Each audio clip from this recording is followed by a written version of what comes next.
Hello students, जैसा कि आप लोग जानते हो कि सेकेंड टर्मिनल एग्जाम्स तो बस आने ही वाले हैं और सभी बच्चे उसकी प्रिपरेशन में जुड़ चुके हैं।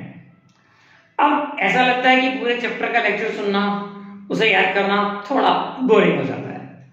तो मेरी कोशिश ये रहेगी कि मैं आपको बहुत छोटे छोटे से टॉपिक क्लियर करता चलूं ताकि आपका वो चैप्टर क्लियर हो जाए और आपको इंटरेस्ट भी डेवलप हो कि हाँ, मुझे छोटे छोटे टॉपिक याद करने के लिए मिल रहे हैं।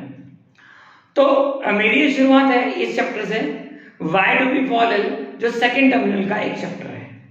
ठीक, और अगर मेरा बनाया वीडियो आप लोगों को पसंद आए तो आईपीएल को शेयर और सब्सक्राइब करना ना भूलें।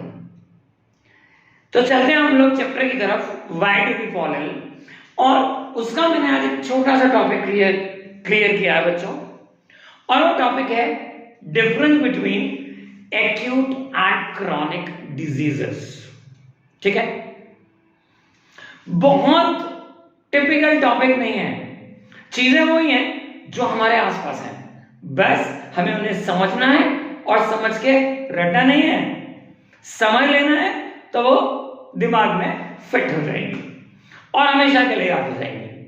सिर्फ ये 9th क्लास के एग्जाम के लिए नहीं, हमेशा के लिए। तो बात करते हैं एक्यूट एंड क्रॉनिक डिजीजेस की। एक्यूट डिजीजेस, अगर ऐसी कोई बीमारी, ऐसी कोई डिजीज जो बहुत थोड़े समय के लिए आपकी बॉडी में है, 2 दिन, 4 दिन, 1 हफ्ता, वो डिजीज एक्यूट है। आपको कॉमन कोल्ड हो जाता है, आपको कफ हो जाता है, 2 या 3 दिन के लिए आपको फीवर हो जाता है, उसके बाद आप ठीक हो जाते हैं। तो ये डिजीज क्या है? ये डिजीज एक्यूट डिजीज है। बहुत सारी चीजें जो इसमें नहीं होती हैं, जैसे मेंटल स्ट्रेस नहीं होता है, बॉडी का वेट रिड्यूस नहीं होता है, टायर्डनेस, ब्रीथलेसनेस जैसी चीजें नहीं होती हैं। ठीक है, और long terminal effects acute disease के बॉडी पर नहीं होते हैं। दैट मीन्स आप उस डिजीज से बहुत आराम से बाहर आ गए। अब अगर हम देखें दूसरी तरफ उन डिजीजेस को जो क्रॉनिक डिजीजेस में आती हैं, वो बहुत लॉन्ग टाइम के लिए बॉडी में है, और ऐसा भी हो सकता है कि वो लॉन्ग लाइफ के लिए पेशेंट के साथ बॉडी में प्रेजेंट है। अब इन चीजों के इफेक्ट भी बॉडी पर बहुत ज्यादा होते हैं, जैसे वेट रिड्यूस हो जाता है, लॉन्ग टर्मिनल इफेक्ट बॉडी में होते हैं, पेशेंट को मेंटल स्ट्रेस हो जाता है, टायर्डनेस उसकी बॉडी में हमेशा रहने लगती है, ब्रीथलेसनेस की शिकायत भी हो जाती है।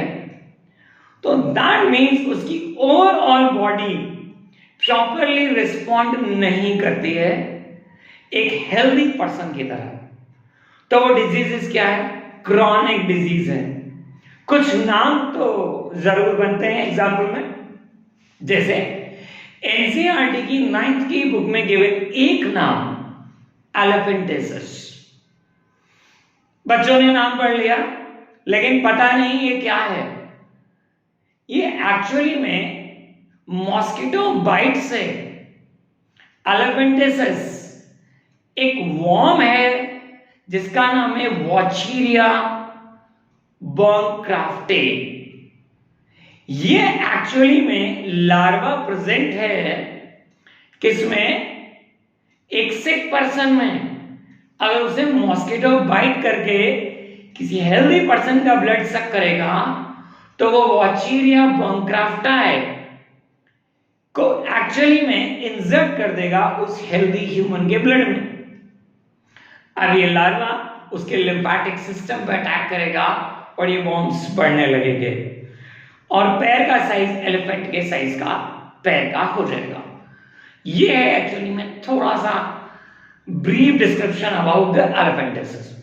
और भी बहुत सारी बीमारियां हैं, such as diabetes, you can say cancer, you can say AIDS, these all are actually what? These all are chronic diseases. तो तो little bit I have written on my board, उसे जल्दी से ब्रीफ में एक बार आइडिया ले लेते हैं सो दैट आपको वो चीज याद हो जाए। क्या एक्यूट डिजीजेस का एक कॉलम है, last for short period such as a common cold and cough, right, no major effect on general health, आपकी जनरल हेल्थ पर कोई बहुत बड़ा मेजर इफेक्ट नहीं पड़ने वाला है।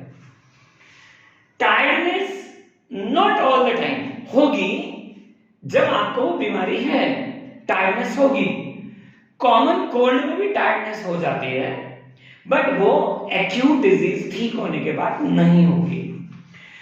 Wait loss is not there, weight loss नहीं होगा, आपको मेंटल स्ट्रेस भी नहीं होगा, और कोई लॉन्ग टर्म इफेक्ट उसका आपकी बॉडी में प्रेजेंट नहीं रहेगा। But in the case of chronic diseases ये लास्ट लॉन्ग करेंगी बहुत लंबे टाइम के लिए, और मैंने एग्जांपल लिखा अपेंडिसिस का और कैंसर का। मेजर इफेक्ट होंगे आपकी हेल्थ पर, आपका एक्चुअली में वेट रिड्यूस होने लगेगा, मेंटल स्ट्रेस होने लगेगी, दैट इज व्हाई इसके लॉन्ग टर्मिनल इफेक्ट्स भी बॉडी पर दिखाई देने लगेंगे, राइट। तो ये था basic difference between acute diseases and chronic diseases. तो ऐसे ही मेरे साथ बने रहिएगा, मैं आपको बहुत छोटे छोटे शॉर्ट टॉपिक्स क्लियर कर दूंगा so that you can understand them well. Thank you very much.